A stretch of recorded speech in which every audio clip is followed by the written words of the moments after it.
You know, the first sign that you're gonna have to leave your neighborhood is when vintage clothing shops show up. Then the housing value's gonna go up and then they're all gonna get the push.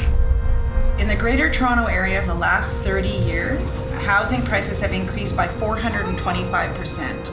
Then we start asking, who's gonna live in cities? Who are cities for?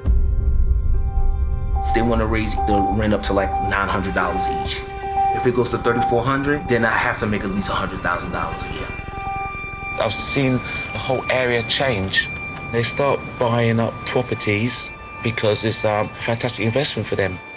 When I hear people today saying it's gentrification, one reaction, an ironic reaction, is, if only. It's much deeper than that. Owning the house is only a means to making money.